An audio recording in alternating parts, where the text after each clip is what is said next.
In this video, I'm going to show you how to make a competition legal bung.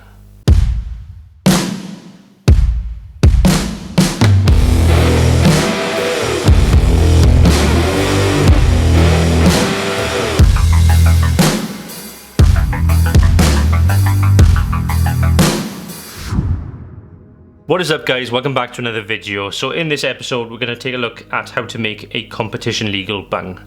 This bung that I use is basically a very close variant to Matthew Pate's bung, which is on Howell Morgan's channel.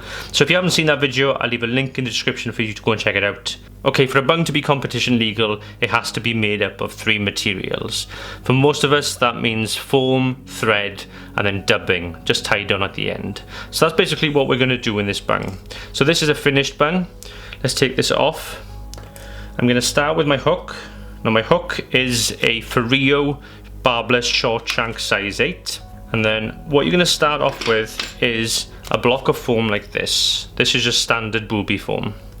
You're going to measure 2 centimeters in length across here. And you're going to work that all the way around and up and across and then through. Once you've got 2 centimeters all the way around, all you're going to do is cut that straight off. And it's going to end you up with a big chunk that's about this long. Then all you're going to do is come this side of the chunk and you'll basically get 7 centimeters across. So that's 7 bungs across. Now you're not going to use a bung that's that deep, but what you can do is 7 on top, 7 on bottom. That makes 14 bungs in one block. So once you've done that and cut them, you'll end up with a big chunky piece like this. Now this piece is far too big. You'll not be able to cast this for long. What you want to do is just slowly cut away at this until you get to the shape that you want. So normally the first point you'll start to work is the edges. And then you'll start to work in on this bit here.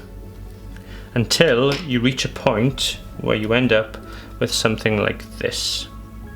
So just for comparison,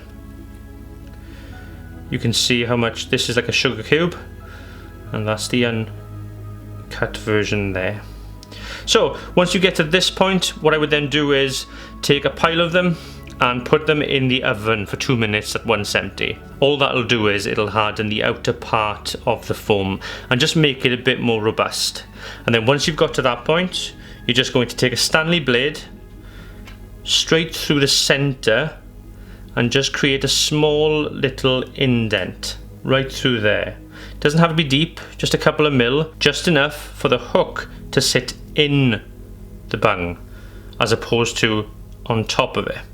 So now that we've gone over the foam, let's get straight on the hook. So the thread I'm using is some Uni Neon 10, and all you're going to do is come straight in, take the thread all the way down, and we're going to go past the bend of the hook here.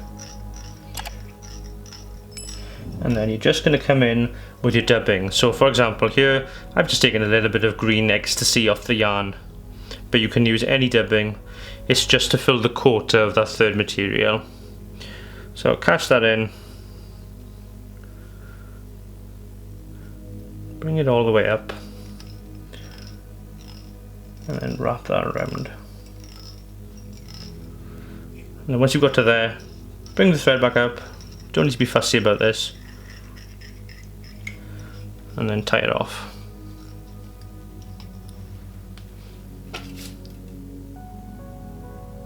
Okay, next step.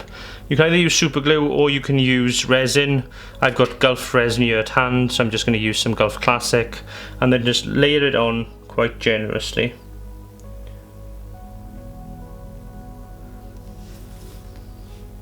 Then what you're going to do is turn the hook around, take your foam and push it up through the little cavity that we created. So you're going to want your bung to be far enough back that you can clearly see the eye, just like that, but sitting deep enough that it serves its purpose. And what will happen is as you push that through, some of the resin will wrap around the shank of the hook, but some of it will just come up right through the crevice. And that's what we're looking to do. We're trying to cover that crevice. So I'll give it a little bit more resin now. and then just take a gun to it.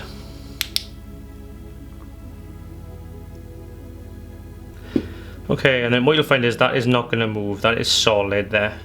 So all you need to do is take some orange paint or yellow paint. For this one I'm going to use some Loon Hardhead in orange, and normally I find with the Loon it takes about 2 coats to get a nice sheen on it.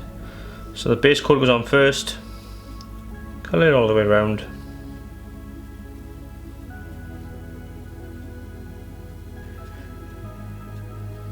And there we go, so we've given that a first coat. It'll need a second coat in about an hour's time, and then that's it. And then you'll end up with a bung that just looks like this. Bright as hell, and it'll have no problem holding up a 3 or 3.5mm bead.